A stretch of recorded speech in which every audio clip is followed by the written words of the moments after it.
Welcome to episode 7 of April Anger. Our first match is going to be between Wii Fit Trainer and Kazuya.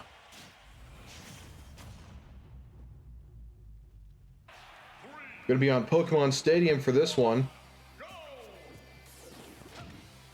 Kazuya getting first blood with an up air through the platform.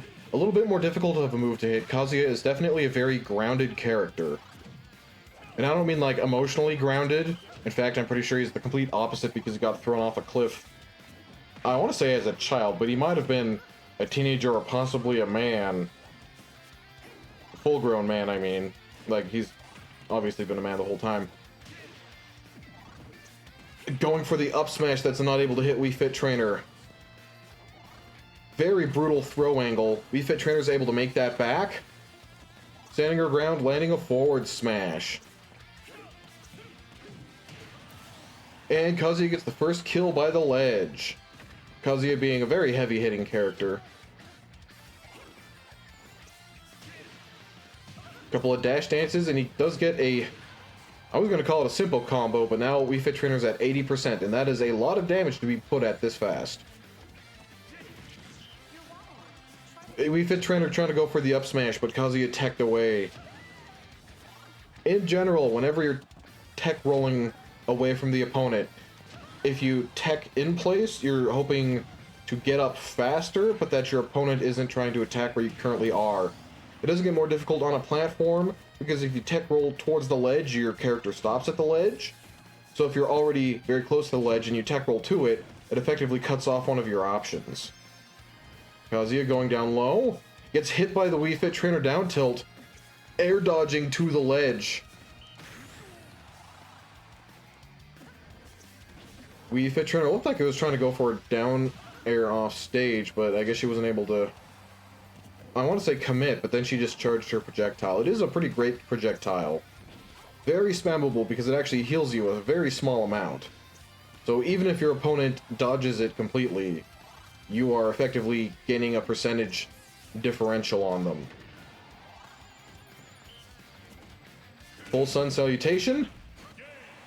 And it's not going to matter. Kazuya wins without even losing a stock.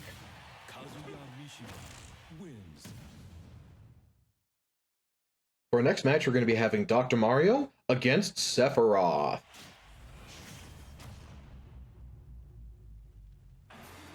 Going to be on Pokemon Stadium again for this one.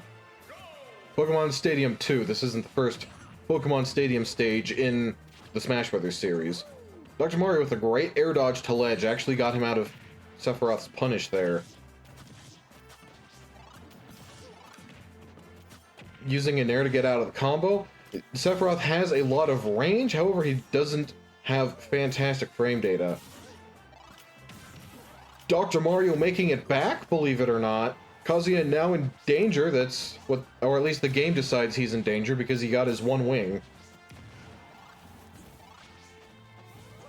Trying to follow up on the fireball, just a little bit slow. Catches Dr. Mario with the up smash, not quite enough to kill. Canceling the fireball, that's pretty good. Dr. Mario does have a reflector. Get up attack beats smash attack at the ledge, pretty much every time. Full extension of the up special, not enough to kill Dr. Mario. I don't think Sephiroth has a kill throw. Looks like he doesn't. Dr. Mario just barely not able to reach the ledge.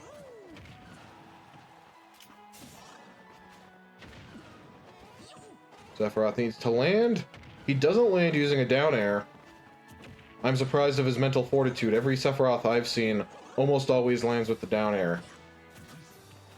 It's really annoying too because Sephiroth's sword is so long it can actually hit you through platforms.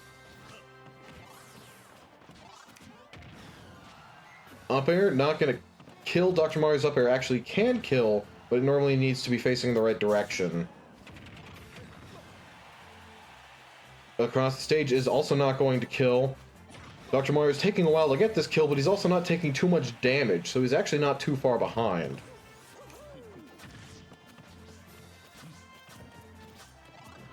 Sephiroth getting greedy with the second forward air. It's going to whiff over Dr. Mario.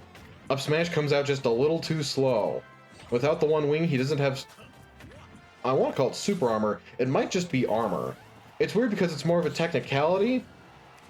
Dr. Mario was able to make that. That was a fantastic mash.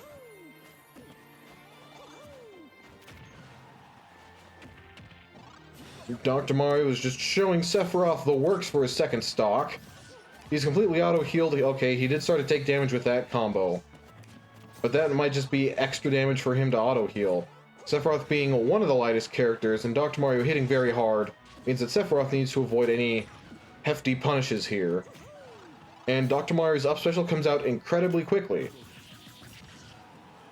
Sephiroth tricks Dr. Mario by going for the full extension of the up special, and Dr. Mario gets a kill. Again, with all 8 hits of the Octo Slash. For any casual viewers, the way to beat that is you actually just shield it. Depending on your character, you might have to actually angle your shield to make sure you shield all of the hits.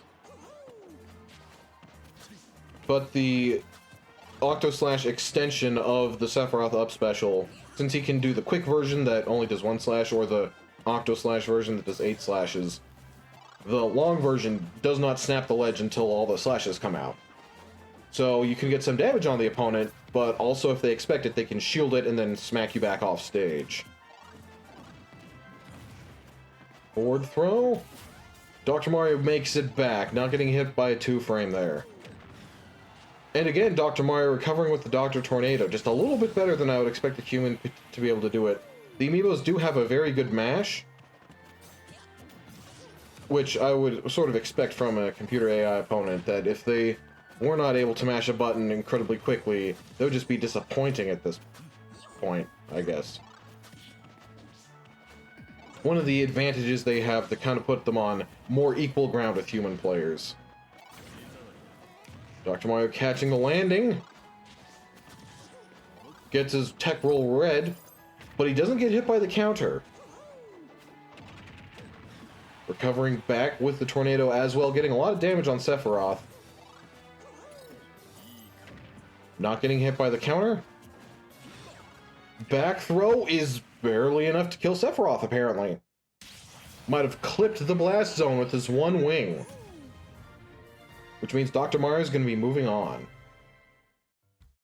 Alright, now we've got Sora against Mii Gunner.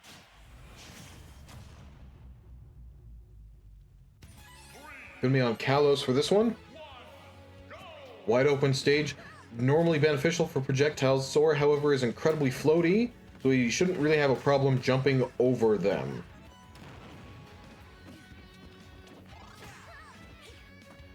Mii Gunner gets put off stage, goes dangerously low.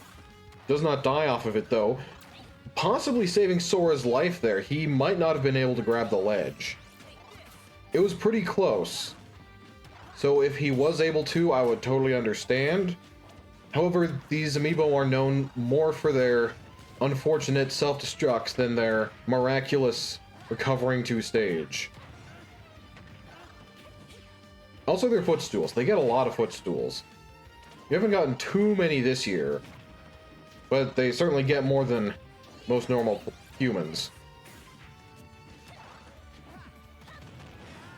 Up smash, not quite enough to kill Sora. He's only at 70%. I know he's a lightweight, but he's not that lightweight. I don't know if anyone's actually that lightweight for a Mii Gunner up smash on Kalos to kill at 70. Maybe if it was a fully charged smash attack, possibly, but I doubt that. Sora gets put right back off stage. See how he recovers this time? Up special past the ledge.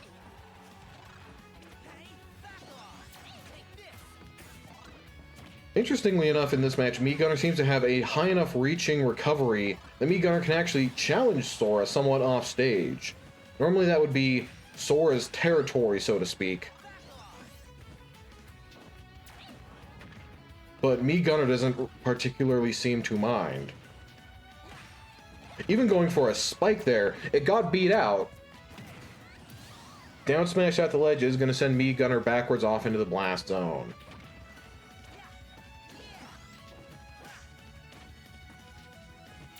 Mii Gunner with the wall jump. I actually didn't know that Mii Gunner had a wall jump, to be quite honest. Technically, I suppose every character has a wall jump if they tech off the wall. So I guess it's called a tech wall jump. But only some characters can normally initiate a wall jump without a tech.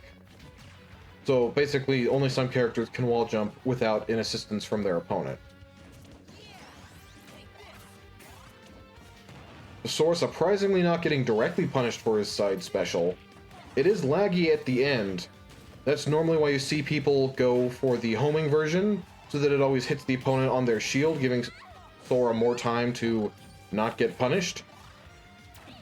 Some movement from Mii Gunner. They're actually using forward air to land on the platform out of the way of the lightning. Sora makes it back to the stage, only get it immediately knocked off again and again. Seems to be his big downfall this match. He has recovery for days, but he keeps losing interactions. Just because he can make it back to the stage doesn't mean he's not going to pay a price for it.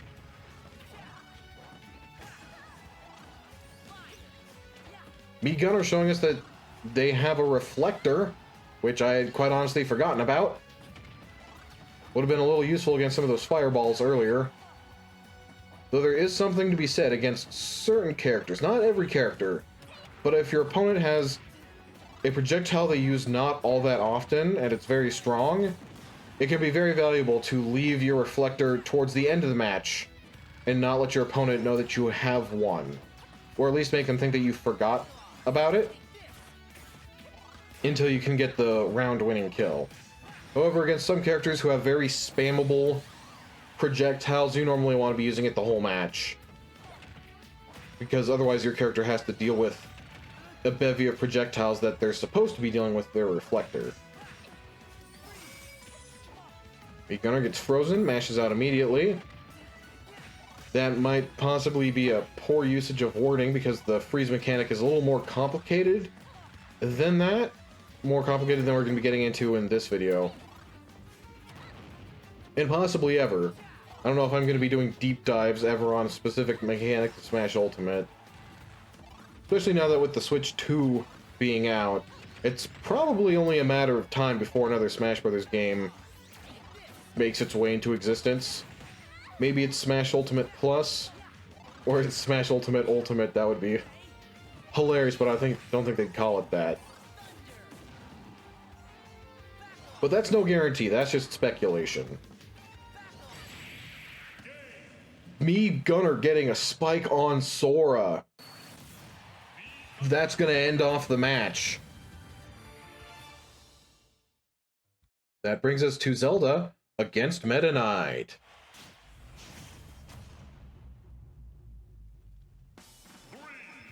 Gonna be on Battlefield for this one. Meta Knight getting first blood, forward air through the upper platform. Zelda probably should not have as viciously approached like she did. Meta Knight has used a lot of his jumps. Okay, he landed so he gets him back. Zelda going a little too far low, having to re-grab the stage. Grabbing the ledge does take time. Usually more time than simply landing on top of the stage. Not every character gets to choose to land on top of the stage or not. Meta Knight, being a character with many jumps and 4 recovery specials, basically does get... and that killed. I mean, I know Zelda hits hard. I guess I just wasn't expecting that.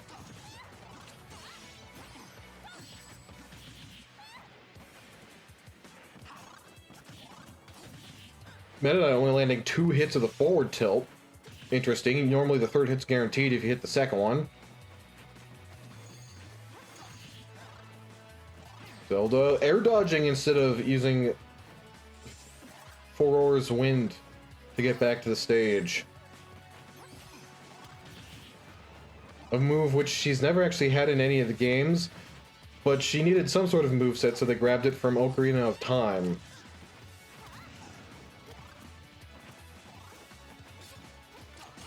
Even more interesting because when you truly think about it, Zelda has, in various Zelda games, shown similar teleportation abilities anyway. So if Zelda were to ever get reworked, they could just decide she can teleport now. They don't normally massively rework any existing characters. They'll get a move adjusted for sure. But if you play a character in 4 Smash Brothers games, and then you pick up the 5th Smash Brothers game, and the character you want it to play is completely different, I can see how that would be just a little disappointing. Also, it's not like they have endless time to keep adjusting characters and giving them limitless moves. They tried giving everyone 3 special moves in Smash 4, and many of them were very interesting, but that's a whole nother debacle. Someone's probably made a video essay on it.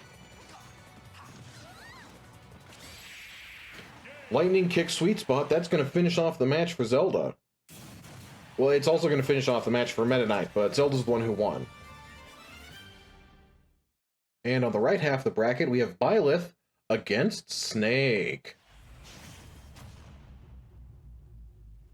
Looks like we're going to be on Smashville for this one. This is the sort of matchup where you know somebody's not having a great time.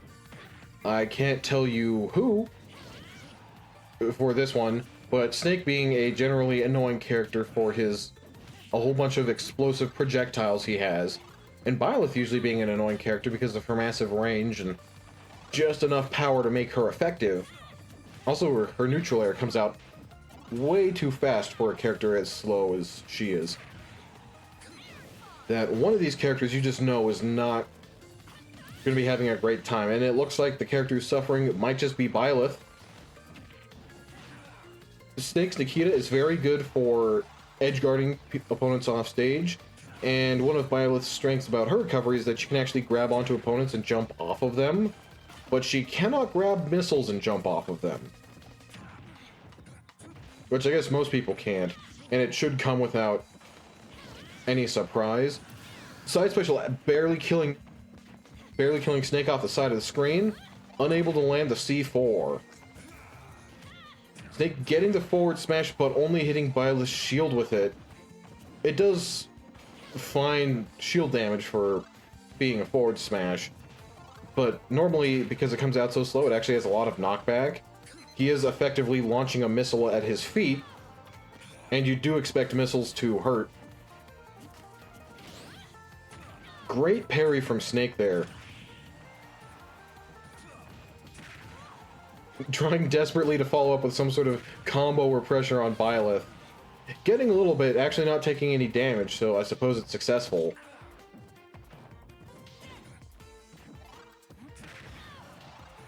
Byleth gets put off stage.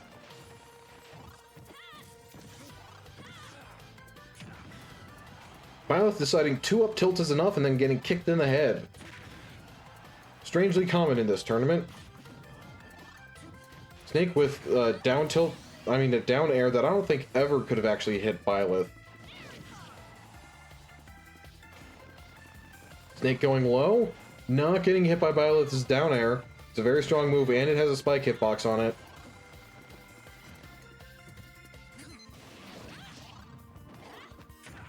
Byleth just smacking Snake's missile out of the air, and Byleth's spear was actually long enough that Snake's gonna have to C4 recover out of this. Nope, he got hit out by Byleth. That actually made it a lot easier for him to make it back to the stage. And I'm pretty sure whatever move Byleth hit him with does less damage than the C4. Back hit of down smash, able to connect. Snake goes high, that's normally how you'll see a Snake recover. Not too much Byleth can do about that. I guess you could try to hit him with an up B by going up high enough, but if Snake air dodges, it kind of leaves Byleth rather exposed.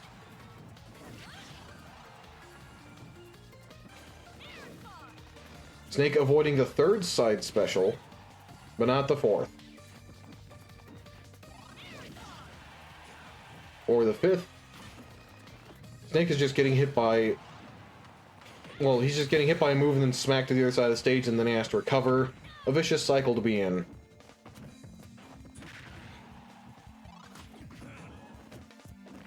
Byleth's get-up attack is just too slow to hit Snake. Forward smash on shield. You can see that chunked out about half the shield. It's a little bit difficult to estimate shield health because you don't get the numbers. You just have to go by size. And I'm pretty sure the size of the shield is calculated based off of the radius of the shield instead of, for example, the area.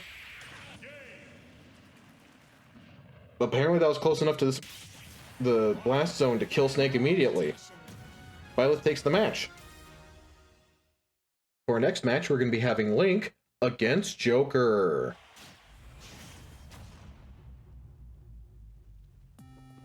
Going to be on Final Destination for this one.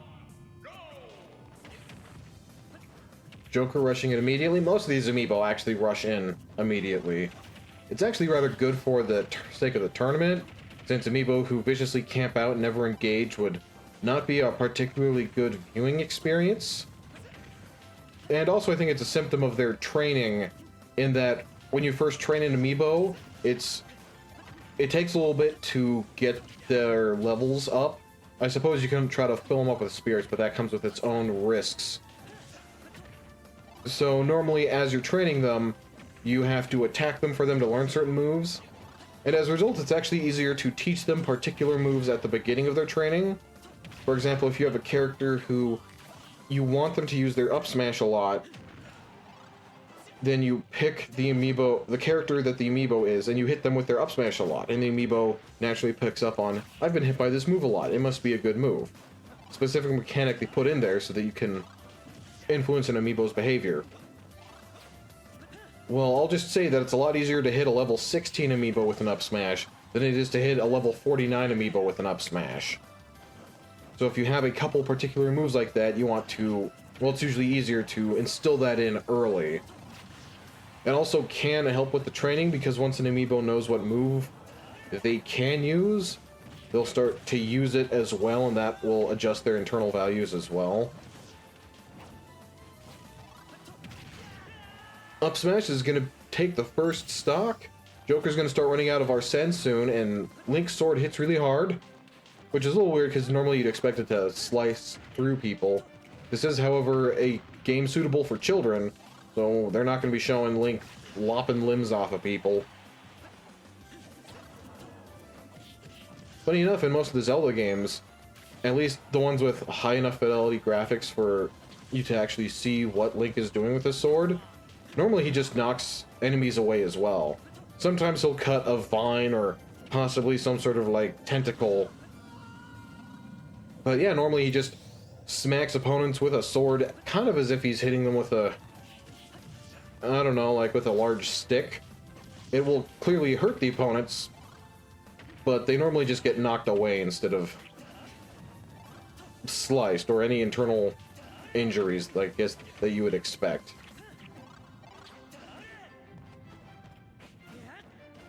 Link forward smashing the wrong way. Not entirely sure why. I suppose if he could have gotten the full hit on Joker. Yeah, it does put him off stage, which is beneficial for Link. Link falling with the sword. Link actually has a very fast fall speed. And it is considerably faster than his normal falling speed as well. Not entirely sure why. It seems to be a pattern with a lot of the Link characters in different iterations of his character and in different games.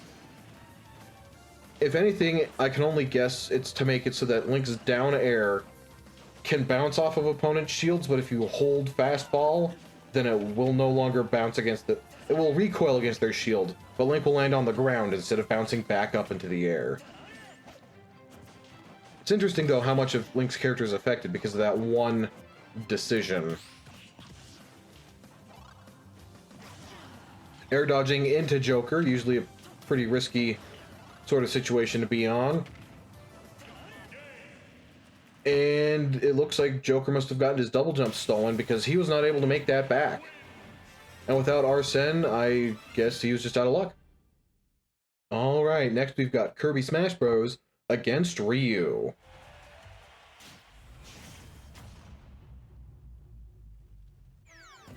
Gonna be on Battlefield for this one. Ryu with a very defensive jump back, but Kirby does the same, so very little was accomplished. Ryu gets put dangerously off stage. I think he got his double jump stolen. That's a very quick stock. That's actually pretty bad for Ryu. I guess it would be bad for anyone. Ryu getting clipped by Kirby's down air? Ryu really now has to treat this last stock as his golden treasure because he just lost 2 stocks in about 30 seconds. Which, I wish I was keeping it tally, unfortunately I'm not. Might be a record for April Anger. I think we've had single stocks last under 10 or 15 seconds. I don't think we've had too many double stocks taken so quickly, though. We were already at 90%, 84 actually. Pretty close to losing his last stock as well, especially since Kirby seems to keep going for these up smashes. It hasn't killed yet, but it's only a matter of time, or I guess a matter of percent, before it does. Forward smash from across the stage isn't going to kill. Ryu grabs the ledge without clipping through it. That's actually something that Shoryuken tends to do a lot. Kirby clips Ryu with the last hit of down air with an incredibly quick 3-stock match.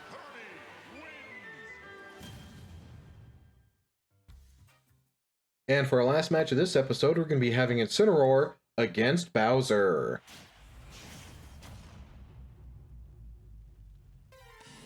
Going to be on Kalos Pokemon Stadium? Pokemon League? It's a stage, but I think this is the Kalos Pokemon League stage. Playing dangerously off stage, both amiibo seem to have made it back. These are actually 2 amiibo who have traditionally in other amiibo tournaments, because other people do hold amiibo tournaments with different rules, of course, though. Usually. I don't think I've known anyone who's using our particular rule set. Although there are some where our rule set would be legal, so I suppose that might count. Either way, especially early on in the amiibo lifespan, Bowser and Incineroar have both been considered very good amiibo. In fact, before Incineroar was released, Bowser was considered the best amiibo. And then I believe Incineroar was considered the best for a while. I don't know who the current champion is. As the years go by, there are fewer and fewer amiibo tournaments happening. Not that they were already super popular to begin with. Appreciate all you guys for sticking around it for them, though. Even if, as it currently stands, a very significant portion of the viewership is people who directly know me as a person. Which I guess will take the pity views. I mean, I'm also handing out physical prizes, so that probably distorts the pool a little bit as well. Down air is able to take Incineroar's second stock, but I don't think Incineroar is going to be able to immediately take Bowser's stock in revenge like he did the first stock. And that's revenge the concept, not revenge the mechanic that Incineroar has in this game.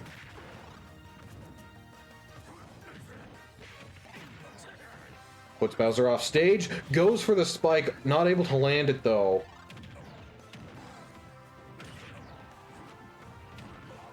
Forward tilt, not killing Incineroar yet. Bowser's recovery dealing just extra damage to Incineroar. Incineroar is getting pretty close to death range. Incineroar is a heavier character than many. However, Bowser is as well, and Bowser hits pretty hard. And Incineroar effectively has a whole stock to make up. Back throw not killing Incineroar just yet. Actually, back throw will be in killing Incineroar just yet. Put him just far enough off stage he wasn't able to recover. Which means Bowser's going to be taking that round. Now, this was the entirety of round 3. In case you're not keeping track, each round has half as many competitors and therefore matches in it. So last round was round 2. This is round 3, which was short enough to be its own video. Next round is going to be round 4, which is going to be even shorter. But we'll cover that in that video. Until then, bye.